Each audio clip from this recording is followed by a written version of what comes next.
আবার পরিচালকের আসনে ফিরতে চলেছেন হরনাথ চক্রবর্তী। আসছে নতুন ওয়েব সিরিজ ইচ্ছে পূরণ। এক জীবন বীমাকারী কর্মীর জীবনে ঘটে যাওয়া নানান রহস্যজনক ঘটনাকে পর্দায় তুলে ধরতে চলেছে এই সিরিজ। তবে কেমন তৈরি হচ্ছে এই সিরিজ জানতে আমরা পৌঁছে গিয়েছিলাম ইচ্ছে পূরণের সেটে। চলুন দেখে নিই কেমন চলছে শুটিং, আর কথা বলে নিই সিরিজের কলাকুশলীদের সঙ্গে এবং পরিচালকের সঙ্গেও।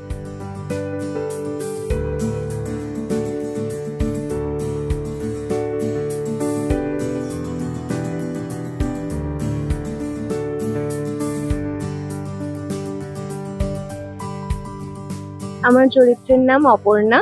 অপর্ণা একটি নিম্ন মধ্যবিত্ত ফ্যামিলির বাড়ির বউ। আমার অপোজিটে দেবরাজ দা আছে এবং আমাদের একটি ছেলেও আছে। তো একটা নিম্ন মধ্যবিত্ত ফ্যামিলির যে দৈনন্দিন জীবনের স্ট্রাগল, সেইগুলোর মধ্যে দিয়েই মহিলা যান এবং ছেলেকে বড় করার এবং ছেলের যে বেসিক রিকোয়ারমেন্ট পড়াশোনা এইগুলো কিভাবে টেক কেয়ার করছে, এবং তার মধ্যেই একটা ইচ্ছে পূরণের গল্প আসে, একটা পথ আসে। সেই যে চেঞ্জেস গুলো, সেই ফেজ গুলোর মধ্যে দিয়ে মহিলা যান এবং এই মহিলা এমনি মায়ের মতন যেরকম সবটা সামলে রাখে, বাড়ির সবকিছু সামলে রাখে, কিন্তু যখন ডিফারেন্সেস তৈরি হয়, যখন ও বোঝে যে কিছু একটা সমস্যাও হচ্ছে, সেখানে ওর নিজের মতামতটাও রাখতে জানে। হরনাথ চক্রবর্তীর সঙ্গে পরিচালনায় কাজ অভিজ্ঞতা কেমন? ফ্যান্টাস্টিক। মানে আমি আগেও বোধহয় বলেছি যে যখন আমার বয়স হয়ে যাবে আমি বলবো যে আমি একদিন হরনাথ স্যারের সাথেও কাজ করেছি। ইট ইজ অ্যামেজিং, কারণ আমরা ছোটবেলা থেকে স্যারকে দেখেছি এবং একটা সময় স্যার এবং স্যারের যারা কলিগস আছেন তারা সবাই ইন্ডাস্ট্রিকে ধরে রেখেছেন, আগলে রেখেছেন, এবং সেরকম একটা মানুষের সাথে কাজ করতে পারা is a blessing to me. গরমে কোথায় এখন অবধি, মানে কোথায় কোথায় শুটিং চলছে?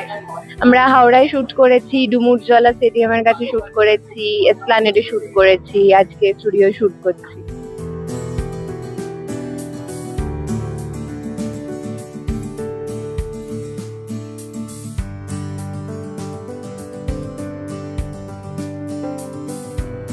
আমার চরিত্রের নাম হচ্ছে অপূর্ব মুখার্জি। আমি একজন এই চরিত্রটা একজন ব্যর্থ ইন্স্যুরেন্স এজেন্ট। এই চরিত্র অ্যাকচুয়ালি সবকিছুতেই ব্যর্থ মানুষ। সে পরিবার, নিজের সংসার ভালো করে চালাতে পারে না, পলিসি তুলতে পারে না, যেভাবে ম্যানিপুলেট করতে হয় লোকজনকে সেটা একেবারেই পারে না। তো এইরকম একটা ব্যর্থ মানুষের জীবনে হঠাৎ করে একটা মিরাকেল হয়। মিরাকেল হওয়ার পরে দেখা যায় যে প্রচুর পলিসি পাচ্ছে, হঠাৎ করে পলিসি মার্কেটে অপূর্ব মুখার্জির নাম বিরাট ফেটে যায়। তো এই রিজনটা হয় ওই মিরাকেলটা, যেটা আমি এক্ষুনি বলছি না কি। কিন্তু এর একটা উল্টো আঙ্গিক আছে, দেখা যায় যে অনেকগুলো মানুষের ক্ষতি হচ্ছে, মৃত্যু হচ্ছে। তো সেইখান থেকে অপূর্ব রিয়েলাইজ করে এবং একটা স্তরে উন্নীত হয়। তার একটা প্রপার গল্প আছে, যে গল্পটা বললে বলা যাবে না এখন। তো এই চরিত্রের অনেকগুলো লেয়ার্স। আমি এরকম এত লেয়ার্স আছে এরকম চরিত্র আগে করি। তো আমি খুবই এনজয় করছি, আমার ধারণা দর্শকেরও খুব ভালো লাগে। হরর স্যার সম্পর্কে আমি আর কি বলবো, এরকম একজন লেজেন্ডারি মানুষ, এরকম একজন স্টলওয়ার্ড মানুষ। তো এইটাই বলার যে এত সরল ভাবে সিন বোঝানো, এত সরল ভাবে আর ভীষণ কমফোর্টেবলি কাজ করতে পারার যে আনন্দটা, সেইটা বোধহয় হরনাথ চক্রবর্তীর চেয়ে বেটার আমি কোথাও পাইনি।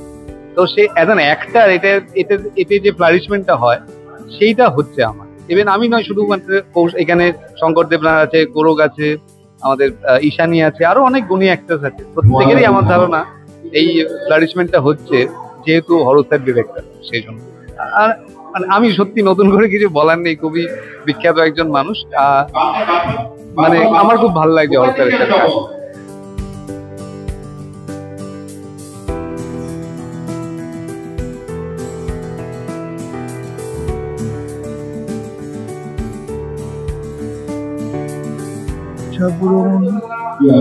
মধ্যবিত্ত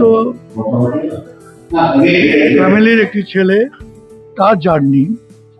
সে একটা এজেন্সি, ইন্স্যুরেন্স এজেন্সি কাজ করে। বহু মানুষের কাছে যে পলিসি কজন ছোটে, এবার সে যে কেউ ভয় পায় ওকে দিয়ে করাতে, কেউ পালিয়ে যায়, করতে চায় না, এবং ওদের কলিগ অনেকে অনেক কিছু তার আস্তে আস্তে উঠে যাচ্ছে, ও পাচ্ছে না।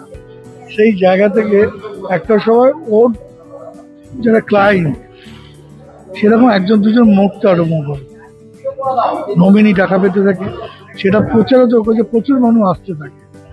এর পরে কি হবে সেটা নিয়ে আমাদের গল্পে টানা পড়ে শেষ পর্যন্ত। এই নতুন অভিনেতারা রয়েছেন সিরিজে, তো কাজ করার অভিজ্ঞতা নিয়ে যদি কিছু বলেন। সবাই এক্সপার্ট, নতুন হলো এরা সব এক্সপার্ট। শঙ্কর আছে পুরনো, দেবরাজ, ঈশানী, অনেক বন্ধের আরম্ভ করে অনেকেই আছে যারা সবাই জায়গায়, সবাই একদম প্রতিষ্ঠিত। নাটকের অনেক ছেলে মেয়েরা কাজ করছে, তারা খুব ভালো। সিরিজের গল্পটা কি আজকের দিনে দাঁড়িয়ে কতটা প্রাসঙ্গিক? দেখবে, এটা ইন্স্যুরেন্সটা সবার জীবনের সাথে মিলে আছে, মিশে আছে, সবাই জানে। কিন্তু গল্পটা আমরা যেভাবে বলতে চেয়েছি এটা অন্যভাবে বলতে চেয়েছি, এবং সেখানে একটা মেসেজ আছে, সেই মেসেজটাই ক্যারি করতে হবে।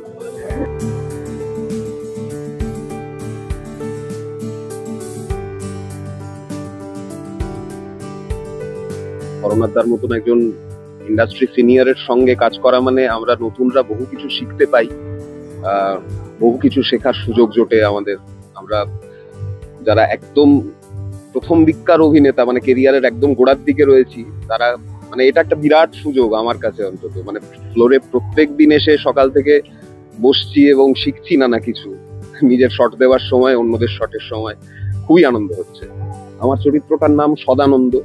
সদানন্দ একজন টোটো চালক, শিক্ষিত বেকার, অবস্থার ফেরে পড়ে সে টোটো চালায়, বিপত্নিক, তার একটি মেয়ে আছে। তারপর কাহিনী কিভাবে এগোয় সেটা আপনারা দেখবেন।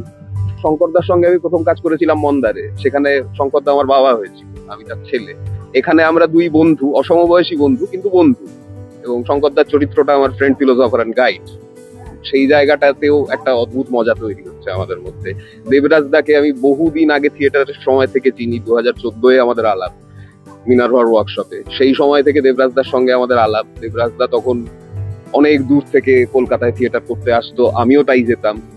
এখন অনেক দিন পেরিয়ে গেছে, সেই দেবরাজদাও নেই, সেই পোড়াকো আর নেই, কিন্তু আমরা দুজনেই একসাথে পড়লে সেই পুরোনো দিনের কথাগুলোই আলোচনা হয়, সেই পুরোনো কেমিস্ট্রিটা আবার জমে ওঠে আমাদের মধ্যে। এইগুলোই মজা।